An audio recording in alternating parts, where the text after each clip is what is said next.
Le soleil se lève sur Londres, un petit vent frais nous annonce que l'automne est arrivé. La ville dort, mais ce matin, elle va être témoin d'une guerre qui ne sera jamais relayée dans le London News. Les clans vont se livrer une bataille pour prendre le contrôle de Londres. À vous d'être le plus fin stratège pour remporter la victoire. C'est ce qu'on vous propose dans la guerre des boulons, et cette vidéo va vous expliquer comment on joue à ce jeu. On va se mettre sur la version Tabletopia du jeu pour expliquer les règles. Alors, pour commencer, nous allons avoir un petit aperçu global du matériel qui compose le jeu. On a principalement des cartes. Nous avons des cartes unités qui sont matérialisées par un numéro et une couleur qui appartient à un des 4 clans. Et nous avons des cartes objectifs. Un objectif va se composer toujours de la même manière. Une valeur de points, ce qui va nous intéresser dans le jeu. Un quadrillage avec une consigne à respecter. Et en bas, éventuellement, une information pour comprendre l'objectif. Chaque joueur dispose d'un champ de bataille de 9 cartes, disposées en 3 par 3, comme ce joueur ici. Nous avons des jetons rouges, on y reviendra plus tard, ils ont 2 fonctions. Nous avons des plateaux de jeu individuels, chaque joueur a son propre plateau, avec des jetons au nombre de 3 qui permettent de matérialiser les actions effectuées par le joueur. Nous avons également un général qui va venir se placer ici, dans les différents emplacements dans le champ de bataille. Nous avons également un saboteur, on verra plus tard à quoi il sert et il est très efficace. On a un gros jeton renouvelé qui nous fait comprendre qu'on ne peut renouveler qu'une seule fois dans la partie. Une fois qu'il est dépensé, on ne peut plus l'utiliser. Et nous avons des petits pions qui sont les jetons, enfin les pions réserve. Comme quoi, il n'y en a que 3. On va pouvoir en réserver que 3 dans la partie. Donc, voici un aperçu global de ce qu'on va y trouver. Les jetons rouges sont au centre, ils nous serviront plus tard dans les explications. Il va y avoir, avant de commencer, une première phase qui est une phase de draft. Après avoir défini le premier joueur par un lancer de dés, le joueur qui remporte le plus grand chiffre va choisir de drafter en premier ou de laisser le joueur drafter en premier. Dans ces cas-là, celui qui drafte en premier jouera en deuxième et inversement. Le draft est très simple. On a 7 cartes qui sont révélées. Le premier joueur à drafter va choisir une carte, comme ceci. Le deuxième va en choisir une, et ainsi de suite, jusqu'à ce que chaque joueur ait récupéré 3 cartes. On va renouveler l'opération 3 fois, ce qui va composer le champ de bataille des 2 joueurs.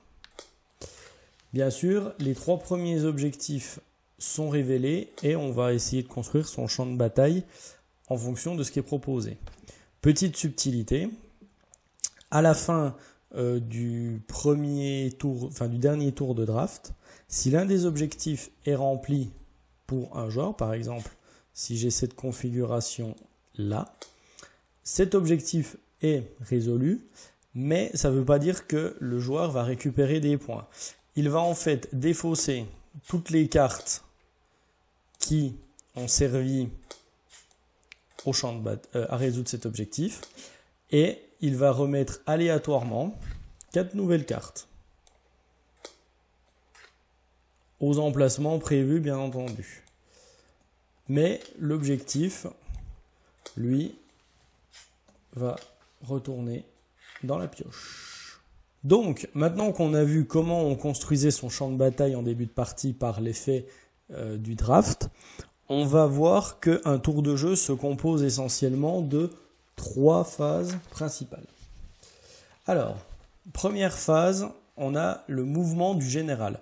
Le général, comme je vous l'ai dit, se situe à l'intérieur de votre champ de bataille et en début de tour, il va obligatoirement, ce n'est pas une option, c'est obligatoire, il va se déplacer d'un emplacement au sein du champ de bataille. Une fois que cette phase est faite, on va procéder à la phase d'action. La phase d'action, c'est quoi? Vous allez disposer de 3 actions dans votre tour pour déplacer, agir sur le champ de bataille ou éventuellement au niveau des rivières qui sont là. Donc, les actions, il y en a un certain nombre et je commence par vous expliquer 2 actions qui sont liées directement au général. La première action qu'on peut faire, c'est agir sur son champ de bataille. J'ai le droit pour une action, donc à chaque fois je dépense mon petit jeton ici, et j'ai le droit de permuter 2 cartes qui sont situées autour du général.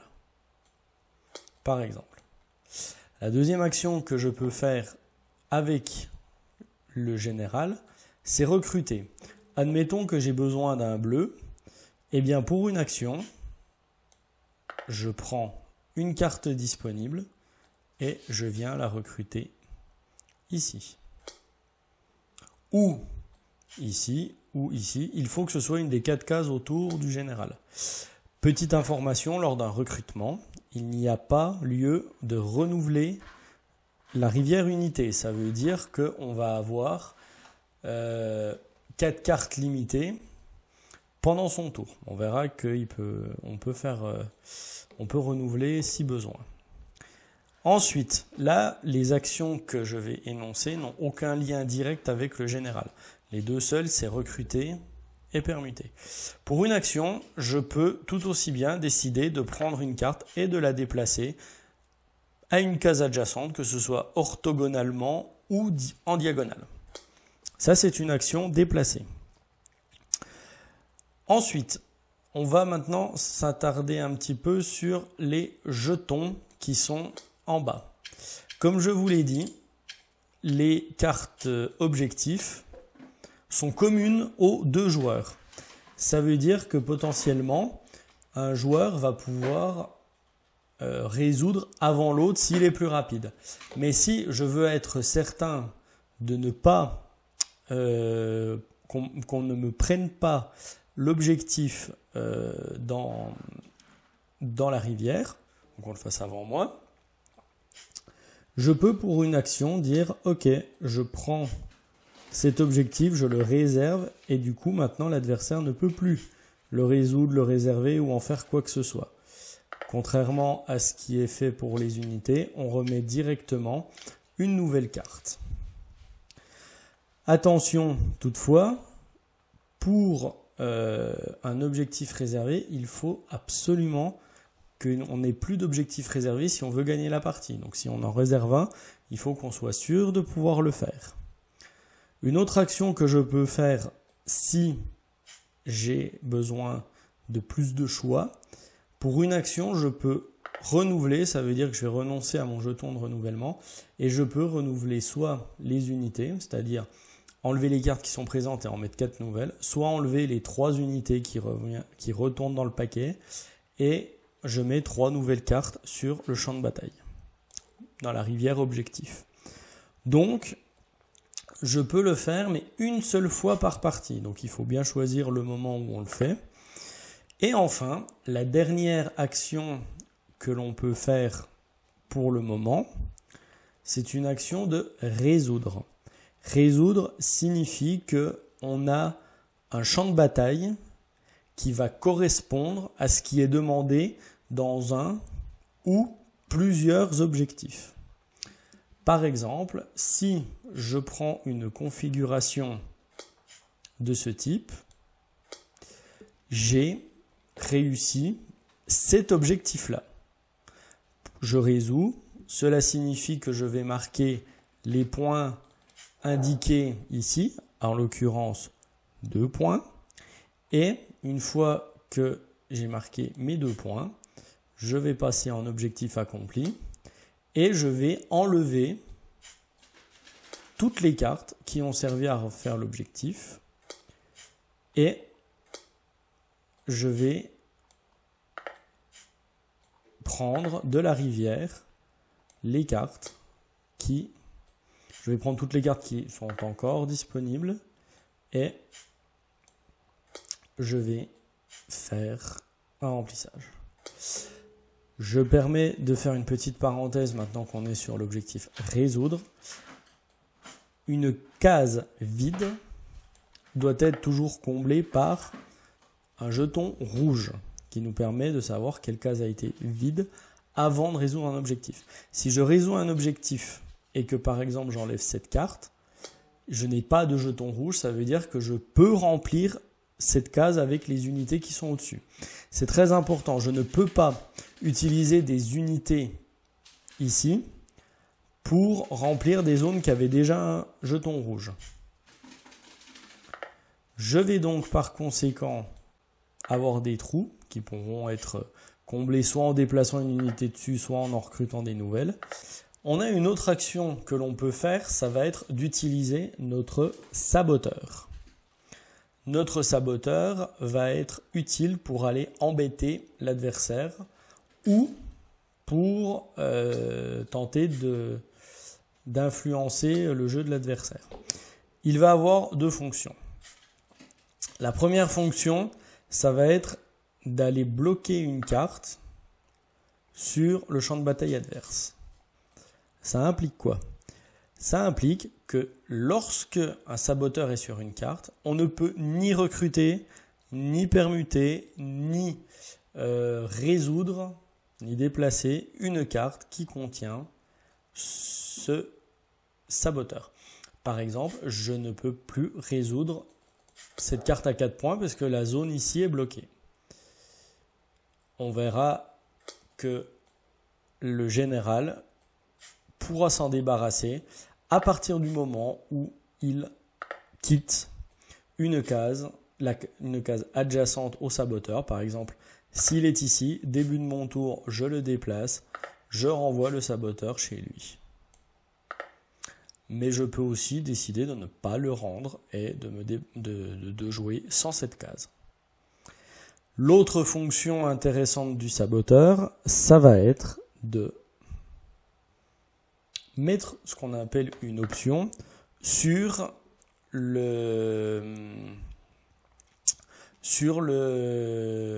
un des objectifs qui nous intéresse. Par exemple, sans avoir à le réserver. Je dis à mon adversaire, je veux cet objectif. L'adversaire à son tour aura le choix, soit de laisser filer l'action, on va dire, l'objectif, soit de le réserver, mais il ne peut que le réserver. Il ne peut pas dire je vais le résoudre. Non, il est obligé de le réserver pour l'amener chez lui. S'il décide de ne rien faire, la conséquence, c'est qu'au début du tour du joueur bleu, eh bien, l'objectif va venir gratuitement, sans action, sans utiliser de réservé, va arriver ici pour être résolu. La troisième phase est la phase de nettoyage. Ça veut dire que je vais remettre 4 nouvelles cartes ici pour mon adversaire. Voilà. Ensuite, je les retourne pour le prochain tour. Je prends bien le temps de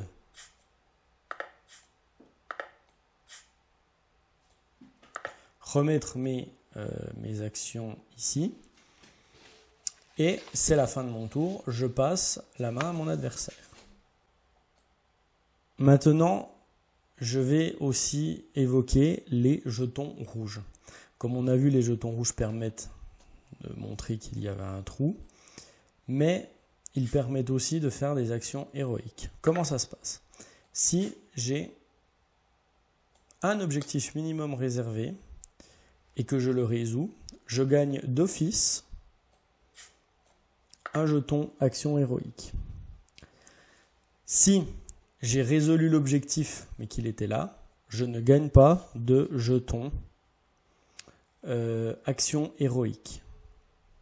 Il doit être au moins un réservé.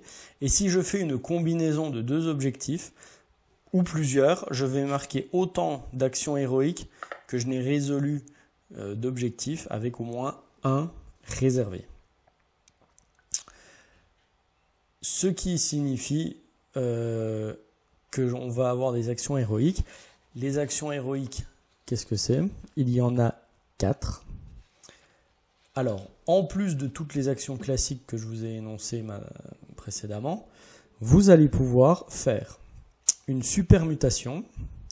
La supermutation, c'est je prends 2 cartes au choix et je peux les permuter. On oublie le général, on oublie les conditions adjacentes. Vous pouvez permuter 2 cartes comme vous le voulez. Vous pouvez aussi, pour une action héroïque, réorganiser une case. Par exemple, bon là, c'est pas très probant, mais pour une action, vous pouvez dire, le blanc, par exemple, le 4 blanc, je veux qu'il soit au-dessus. Vous réorganisez la ligne comme vous le souhaitez. Une autre action qu'on peut faire, c'est déplacer son général. Pour un jeton action héroïque, je peux déplacer mon général d'une case. Plutôt pratique si on veut se débarrasser d'un saboteur. Et la dernière action qu'on peut faire, c'est résoudre une deuxième fois. Par tour, on ne peut résoudre qu'une fois. Mais une fois par tour, c'est pas assez des fois.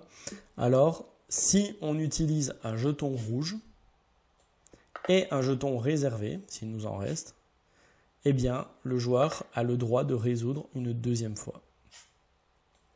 Pour gagner, c'est très simple. Par exemple, pour le deck niveau 1, il faut faire 10 points. Et le premier joueur qui a atteint les 10 points, et attention, qui n'a plus d'objectif réservé dans sa zone, déclenche la fin de partie. Cela signifie qu'on a une fin de partie si c'était le joueur numéro 2 qui joue. Et si c'est le premier, l'autre aura un droit de réponse pour essayer d'égaliser ou de faire mieux. Et donc voilà comment se joue la guerre des boulons. Voici un aperçu global des règles. Maintenant, c'est à vous d'essayer pour vous faire votre propre idée du jeu et votre expérience. N'hésitez pas, si vous voulez faire une partie, à me contacter. Je serai ravi de vous expliquer et de vous donner un accès au jeu. Sur ce, merci de faire part de vos commentaires si vous en avez, de nous faire part de votre intérêt aussi pour le jeu. Et voilà, je vous remercie d'avoir regardé cette vidéo.